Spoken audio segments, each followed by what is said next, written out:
ഏവർക്കും സ്നേഹവന്ദനം. വളരെ ദുഃഖത്തോടു കൂടിയാണ് എറണാകുളം ജില്ലയിലെ കോതമംഗലം സ്വദേശിനിയായ സോണ എൽദോസ് എന്ന പെൺകുട്ടി 23 വയസ്സുകാരി കഴിഞ്ഞ ശനിയാഴ്ച തൂങ്ങി മരിച്ച നിലയിൽ കണ്ടെത്തിയ കാര്യത്തെക്കുറിച്ചൊക്കെ നമ്മൾ അറിഞ്ഞത്. അവരുടെ മുറിയിൽ നിന്ന് ആത്മഹത്യാക്കുറിപ്പ് കണ്ടെത്തിയതിനെ തുടർന്ന് തിങ്കളാഴ്ച പോലീസ് റമീസ് എന്ന ഒരു ചെറുപ്പക്കാരനെ അറസ്റ്റ് ചെയ്യുകയും ആത്മഹത്യാ പ്രേരണ, ശാരീരിക ആക്രമണം എന്നീ കുറ്റങ്ങൾ ചുമത്തുകയും ചെയ്തതായിട്ട് നമ്മളെ പത്രമാധ്യമങ്ങളിലൂടെ വായിക്കുകയും കേൾക്കുകയും ചാനൽ ചർച്ചകളിൽ അതിനെക്കുറിച്ച് കൃത്യമായിട്ട് പങ്കുവെക്കുകയും ചെയ്തു. ഇതിനു മുമ്പ് കൊച്ചി അന്താരാഷ്ട്ര വിമാനത്താവളത്തിലെ പാർട്ട് ടൈം ജീവനക്കാരനായ റമീസിനെ അധാർമിക കടത്ത് ആരോപിച്ച് പോലീസ് അറസ്റ്റ് ചെയ്തിരുന്നു. പെൺകുട്ടി എഴുതിയിരിക്കുന്നതായിട്ടുള്ള ആ കത്ത് അത് പോലീസിന് കിട്ടി. അതിന്റെ ഒരു കോപ്പി എന്റെ ഒരു സ്നേഹിതൻ റിജോ എനിക്ക് എറണാകുളത്ത് നിന്ന് അയച്ചു തന്നു. ഞാനത് വായിച്ചു. അതിനകത്ത് പറയുന്നത്, അധാർമിക ഇടപാടിനെ പിടിക്കപ്പെട്ടപ്പോൾ ഞാൻ അവനോട് ക്ഷമിച്ചു, പക്ഷേ അവൻ എന്നെ സ്നേഹിക്കുന്നില്ലെന്ന് വീണ്ടും വീണ്ടും തെളിയിച്ചു. ഞാൻ രജിസ്റ്റർ ചെയ്ത വിവാഹത്തിന് അഥവാ മതപരമല്ലാത്ത ചടങ്ങുകൾക്ക് തയ്യാറായിരുന്നു. രജിസ്റ്റർ ചെയ്ത് നമുക്ക് കല്യാണം കഴിക്കാമെന്നൊക്കെ അവനോട് പറഞ്ഞിരുന്നു. പക്ഷേ അവൻ എന്നെ മതം മാറ്റാൻ ആഗ്രഹിച്ചു. വിവാഹം രജിസ്റ്റർ ചെയ്യാനെന്ന വ്യാജേന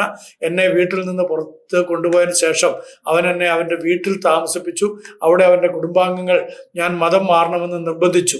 ഞാൻ വിസമ്മതിച്ചപ്പോൾ അവർ എന്നെ പീഡിപ്പിച്ചു. സോനയും റമീസും UC കോളേജിൽ വെച്ചിട്ടാണ് കണ്ടുമുട്ടിയതും അവരുടെ പ്രേമം ആരംഭിക്കുകയൊക്കെ ചെയ്യുന്നത്. സോനയുടെ സഹോദരൻ ബേസിൽ വളരെ കൃത്യമായിട്ട് ഈ കാര്യങ്ങളെക്കുറിച്ച് മാധ്യമങ്ങളോടൊക്കെ പറഞ്ഞു. അവൾ മതം മാറാൻ നേരത്തെ തന്നെ തയ്യാറായിരുന്നു.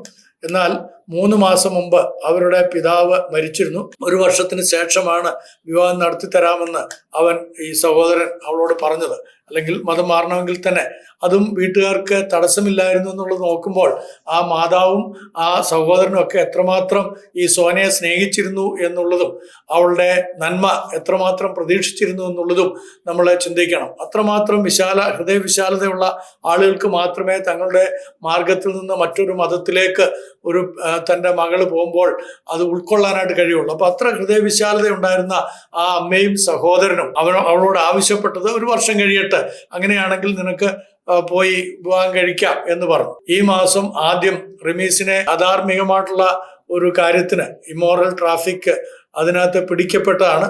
എന്നാലും സോന ആ മതം മാറാനുള്ള തീരുമാനം ആ സമയത്താണ് അവസാനിപ്പിക്കുന്നത്. എന്നാൽ അവനെ നിർബന്ധിക്കുകയും അവളെ വളരെയധികം ഫോഴ്സ് ചെലുത്തിക്കൊണ്ട് മലപ്പുറം ജില്ലയിലുള്ള പൊന്നാനിയിലെ ഒരു മത പഠന കേന്ദ്രത്തിൽ അവളെ 2 മാസം താമസിപ്പിക്കാൻ തക്കവണ്ണം അവര് പരിശ്രമിക്കുകയും ചെയ്തു. അതിനെക്കുറിച്ച് ഞാൻ മനസ്സിലാക്കിയത്, എന്നോട് സംസാരിച്ച ആളുകളുമായിട്ട് ഞാൻ സംസാരിച്ചപ്പോൾ, അവരുമായിട്ടൊക്കെ ബന്ധപ്പെട്ട ആളുകളുമായിട്ട് സംസാരിച്ചപ്പോൾ മനസ്സിലാക്കിയത്, ഈ 2 മാസത്തിനുള്ളിൽ അവളുടെ മനസ്സ് കംപ്ലീറ്റ് ആയിട്ട് മാതാവിൽ നിന്നും സഹോദരനിൽ നിന്നും പൂർണ്ണമായിട്ട് മാറ്റാൻ കഴിയും. പ്രത്യേകിച്ച് സഹോദരൻ ബേസിൽ എൽദോസ്, അവന് ഡ്രൈവറാണ്. അവൻ ഇതിനകത്ത് അത്രത്തോളം സന്തുഷ്ടവാനല്ല എന്നൊക്കെ ഈ റമീസിന് തോന്നിയിട്ടുണ്ട്.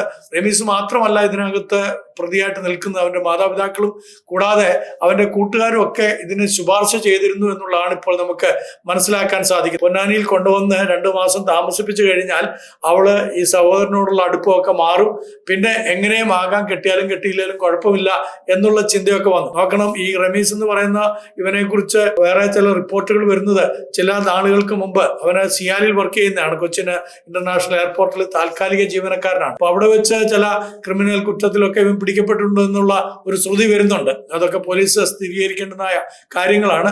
ഒരു കാര്യം, ഇവന്റെ സ്വഭാവം വളരെ മോശമാണെന്ന് അറിഞ്ഞിട്ട് പോലും അവനെ വിവാഹം കഴിക്കാൻ, രജിസ്റ്റർ മാരേജ് കഴിക്കാനായിട്ട് ഈ പെൺകുട്ടി സോന സമ്മതിച്ചുവെങ്കിൽ അവൾ അത്രമാത്രം ആഴത്തിൽ അവനെ സ്നേഹിച്ചിരുന്നു. പക്ഷേ അവന്റെ മനസ്സിൽ ഇവളോട് സ്നേഹമായിരുന്നില്ല, കാമം തീർക്കാനുള്ള ഒരു കാര്യം മാത്രമേ ഉണ്ടായിരുന്നുള്ളൂ എന്നാണ് നമുക്ക് മനസ്സിലാക്കാൻ കഴിയുന്നത്. അവളെ അവിടുന്ന് വീട്ടിലേക്ക് ഇവൻ പറഞ്ഞു കൊണ്ടുപോകുമ്പോൾ, അവന്റെ വീട്ടിലേക്ക് കൊണ്ടുപോകുമ്പോൾ അവൾ പറഞ്ഞത് ഇത്രയേ ഉള്ളൂ, നമുക്ക് രജിസ്റ്റർ മാരേജ് ചെയ്യാം. അപ്പൊ ആ ഒരു മോഹം കൊടുത്തുകൊണ്ടാണ് അവളെ കൊണ്ടുപോകുന്നത്. നമുക്ക് രജിസ്റ്റർ വിവാഹം കഴിക്കാമെന്ന് പറഞ്ഞു കൊണ്ടുപോയി. അവിടെ ചെല്ലുമ്പം ഒരുപാട് പേര് ആ വീടിന്റെ ചുറ്റുപാട് നിൽക്കുന്ന കണ്ടു. ഇവന്റെ പിതാവിന്റെ ബന്ധുക്കള്, മാതാവിന്റെ ബന്ധുക്കളൊക്കെ അവിടെ വന്നിട്ടുണ്ട്. അപ്പോൾ തന്നെ അവൾക്കൊരു ആശങ്കയുണ്ടായി. അവൾ പറഞ്ഞു, ഞാൻ കയറുന്നില്ല. പക്ഷെ അവനെ വന്ന് നിർബന്ധിച്ച് വീട്ടിലേക്ക് വാ എന്ന് പറഞ്ഞ് ദേഷ്യപ്പെട്ട് അവളെ കൊണ്ടുപോവുകയും അവിടെ ചെന്നപ്പോൾ അവളെ മുറിക്കകത്ത് അടച്ചിടുകയും ചെയ്തു. അപ്പൊ അടച്ചിട്ട ആ അവസ്ഥയിൽ സഹോദരനെ വിളിക്കും എന്ന് പറയുകയും അതേപോലെ തന്നെ അമ്മയ്ക്ക് ഒരു SMS വിടുകയൊക്കെ, ഒരു മെസ്സേജ് വിടുകയൊക്കെ ചെയ്തതിന്റെ അടിസ്ഥാനത്തിലാണ് അവളെ ആ വീട്ടു തടങ്കലിൽ നിന്ന് മോചിപ്പിച്ചത്. അപ്പം തീർച്ചയായിട്ടും ഈ പയ്യൻ മാത്രമല്ല ഇതിനകത്തെ കൾപ്രിറ്റ്. അവന്റെ മാതാവും പിതാവും അവരുമായിട്ട് ബന്ധപ്പെട്ട് ആരൊക്കെ ഇവളെ ഭീഷണിപ്പെടുത്തിയിട്ടുണ്ടോ അവരെല്ലാവരും തന്നെ ഈ കാര്യത്തിൽ നിരപരാധികളല്ല. അവരെല്ലാം ശിക്ഷിക്കപ്പെട്ടേ പറ്റുള്ളൂ. അപ്പൊ അവരെ എല്ലാം തന്നെ നിയമത്തിന് മുമ്പാകെ കൊണ്ടുവരേണ്ടത് ആവശ്യമാണ്. മാത്രവുമല്ല, ശനിയാഴ്ചയാണ് സോനയുടെ ഈ കുറിപ്പ് അല്ലെങ്കിൽ അവള് അമ്മയ്ക്ക് ലെറ്റർ അയക്കുന്നത്. അതുപോലെ തന്നെ അമ്മയ്ക്കൊരു സംശയം തോന്നിയിരുന്നു. എങ്കിലും അവള് വളരെ സ്നേഹവതിയായിട്ട് തന്നെ കാണപ്പെട്ടു എന്നുള്ളതൊക്കെയാണ് അമ്മ ബിന്ദുവിൽ നിന്ന് നമുക്ക് മനസ്സിലാക്കാൻ സാധിക്കുന്നത്. ബിന്ദു പറഞ്ഞായിട്ടുള്ള കാര്യങ്ങൾ നമ്മൾ കേട്ടല്ലോ. ബിന്ദു ഒക്കെ ശരിക്കും കടന്നു പോകുന്നതായിട്ടുള്ള മാനസിക സംഘർഷവും വേദനയും ആർക്കും അത് മനസ്സിലാക്കാൻ കഴിയുകയില്ല. കാരണം അവരുടെ ഭർത്താവ് മരിച്ചിട്ട് അധികം നാളായില്ല, 3-4 മാസമേ ആയിട്ടുള്ളൂ. അതോടൊപ്പം തന്നെ ഇപ്പോൾ അവളെ സ്നേഹിച്ച് വളർത്തിയായിട്ടുള്ള മകളും അവൾക്ക് നഷ്ടപ്പെട്ടിരിക്കുന്നു.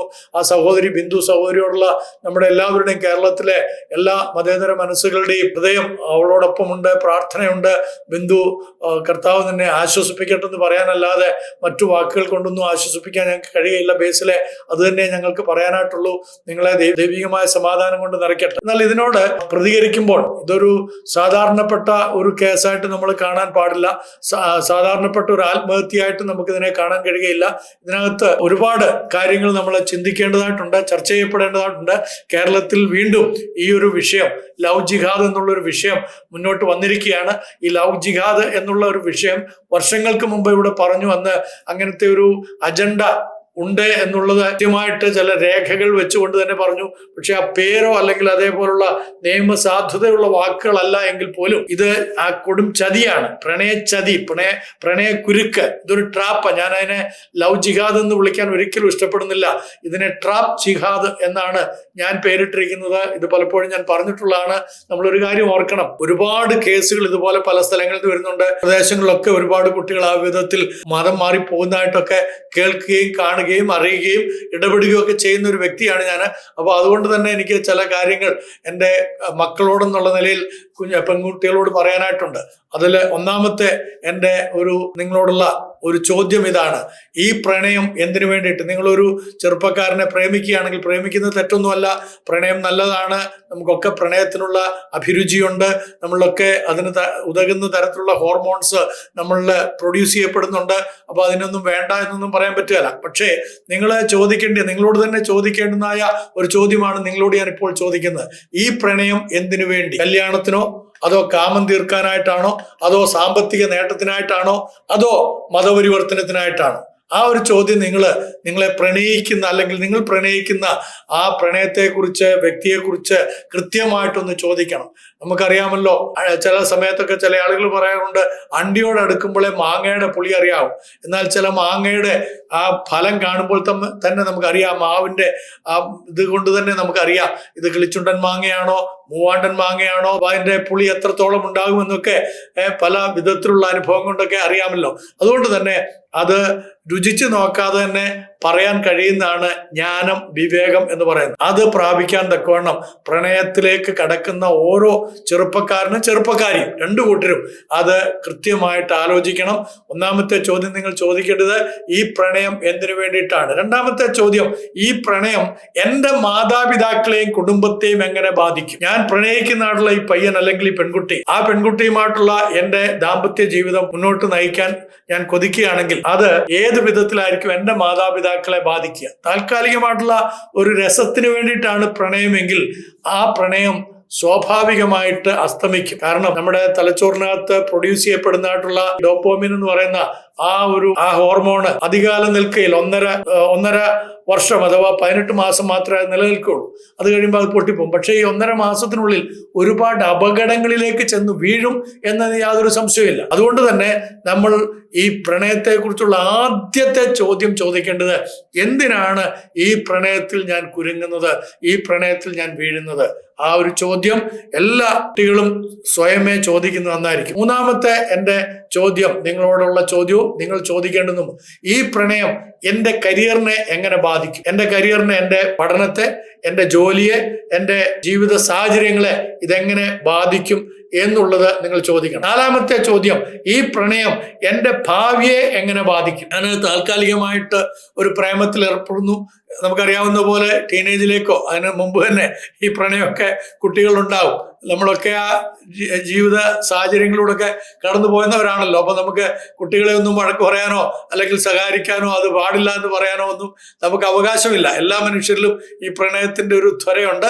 ആ ത്വരയിൽ പലരും പ്രണയിച്ചിട്ടുണ്ട്. അത് ചിലരുടെ സാഫല്യമായി, ചിലരുടേത് സാഫല്യമായിട്ടില്ല. മറ്റു ചിലരുടെ സാഫല്യമായതുകൊണ്ടെല്ലാം സാഫല്യമായിക്കണമെന്നും അർത്ഥമില്ല. എന്നാൽ ഒരു കാര്യം, എൻ്റെ ഭാവി എങ്ങനെയായിരിക്കും ഇതുമായിട്ട് ബന്ധപ്പെട്ട് ബാധിക്കപ്പെടുക എന്നുള്ളതാണ്.